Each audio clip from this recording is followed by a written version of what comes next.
Going on, guys? Trying to get a video in here before this weekend, and we see what happens. No intro on this video. Apparently the background noise for my thing was a copyright or whatever, something like that. I don't make no sense, but YouTube doing YouTube, so I won't put it in there. Besides, it's late, just to get the video posted. Would you be still? This dog does not realize what be still is. Oh man, what's going on? It's been a little while. Seems like it probably hadn't, but I don't, hell if I know. It's been rolling. What do we got on this daggum truck now? Let's see. Pardon my face, it's a little close, I know. So, a little over 6,600 miles. Did the 2 stops that I needed to do there in Missouri. And, man, that was a day. I got unloaded late at the second stop because the first stop, I was the first one there. I parked up, and then I had to untarp, unstrap, take the plastic off, wait for them to unload it, put the plastic back on, put the straps back on, put the tarp back on, and I drove down to the second stop with that aluminum load and untarped and unstrapped and took off the plastic and then let them unload it. And then I got another load. Right as soon as I was unloaded, he wasn't kidding. He said, "I have another load for you ASAP." And he got me a load. It was going from Troy, Illinois, down by New Orleans. So I rolled over there on what's Thursday, so that would have been Tuesday night. And I got there and I tarped that load. So that was a whaling of a tarp day. I wasn't gonna get away with nothing. But so I'm tarping this load. And I guess you could say I'm having, as David Goggins would say, I'm having my poopy pants moment.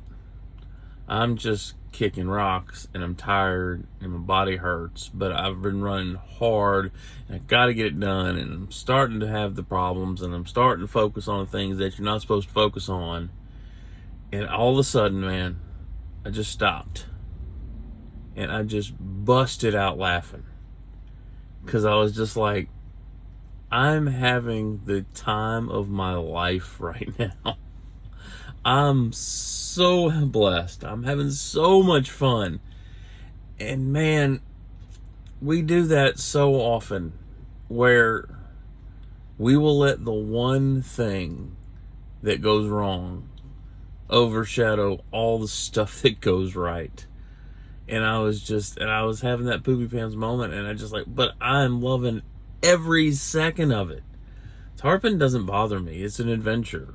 Strapping doesn't bother me. I like securing, but I was letting it get to me. I was letting the downs get to me, and the one thing that sucks overshadow all the good stuff. And you just can't do that in life. You'll notice when you look at my videos, my description, I don't put my driver code for referrals. I make these videos to try and help people. I don't want any of you to get into trucking. What I want is you to find the job or find the career path or whatever, that no matter how bad it gets, you realize I'm having a blast. And I had to remind myself of that as I drove with that load that weighed 2,600 pounds. Massive load of aluminum, 2,600 pounds. Now in Louisiana, I get there this morning at 8:15. And nobody knows who it's for. It's at an oil refinery, and got the bill of lading, and I had a customer contact, and he's like, "No, I don't know." And so we called the company that bought it, and they didn't know why it was there. And so we called the company that shipped it, and they didn't know why it was there. And so after 4 hours of everybody not knowing why it was there, really, we're going to do this. 4 hours of everybody not knowing why it was there, they finally found somebody that realized why it was there. And so I had to drive to another location to go drop it. But I did. Got the aluminum dropped off. And they said, "Guess what?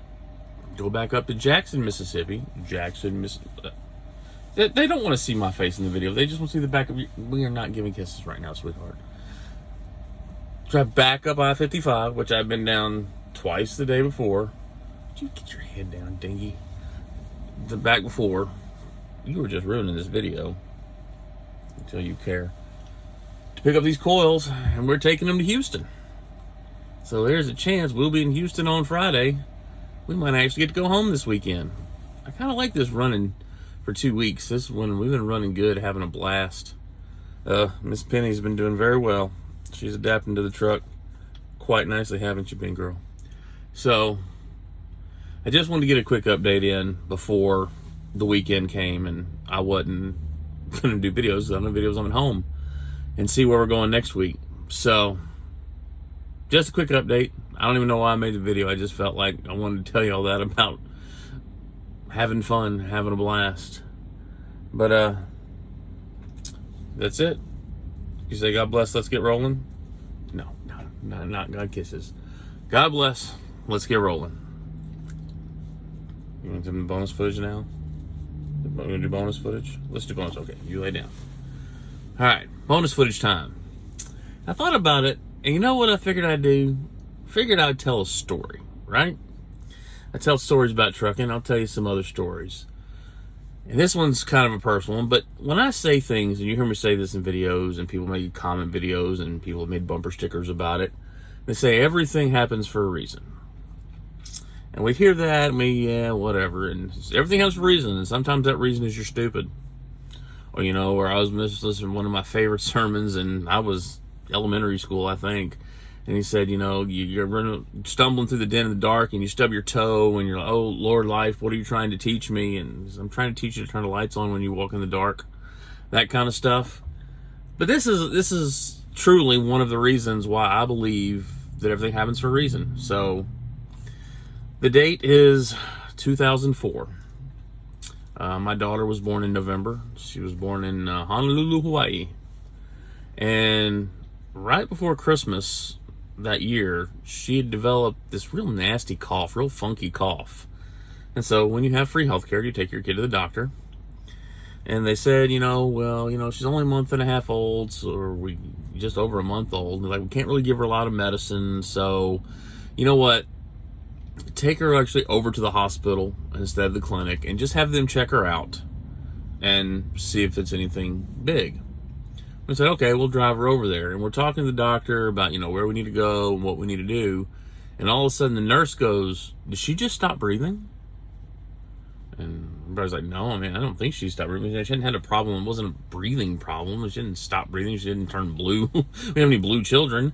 And so we're like, no. And then the doctor goes, you know, let's send her over to the hospital in an ambulance. Much to do. Our kid has a cough. Why are we loading up in an ambulance? But not a doctor. So we'll do a high five. That was not a high five moment, sweetie. So we'll load up in the ambulance, and I drove the truck, and my wife rode with my daughter, and she checked her into the hospital, and they went to the emergency room, and we sat in the emergency room for about 2 hours, and they moved her up to the room, and we were with our daughter. And after a couple hours, the doctor comes in, and he has this real weird look on his face. And he's like, I don't know how to tell you this, but you have no idea how lucky you are. Now, I don't believe in luck. I believe it's God, but, you know, luck, karma, God, you believe what you want to believe. You know, what are you talking about? Is this some horrible lung disease that she's got that? And he's like, the cough's fine. You know, we'll give her some antibiotics and we'll treat that. He said, but you were supposed to come over here and just come to the 3rd floor and check in for the cough. We're like, yeah. He goes, well, because they sent your daughter over here in an ambulance and she had to go through an emergency room, we ran some tests that we wouldn't have run if she'd just come in for a cough. We're like, okay. He goes, your daughter has an extreme blood infection. And basically what it was is her kidneys were getting all the toxins and everything out that you're supposed to get out of your body, and it was refluxing and going back into her blood. And he's like, we weren't going to look for this. We would never have checked her blood. We would have treated her for a cough, and by the time we would have caught this, it would have been too late. So her riding in that ambulance literally saved her life. She had 4 spinal taps over the next 2 days. She was in ICU, and it was not a fun time to be by yourself, but everything happens for a reason. So whatever you're going through, whatever you've been through, there's a reason. And the reason might be because you're stupid. The reason might be you need to turn the light on. Or the reason might be it's going to save your life. So keep fighting. Keep fighting good fight. We'll see y'all soon. We'll see you next week. I'm going to go home. And we'll God bless and let's get rolling.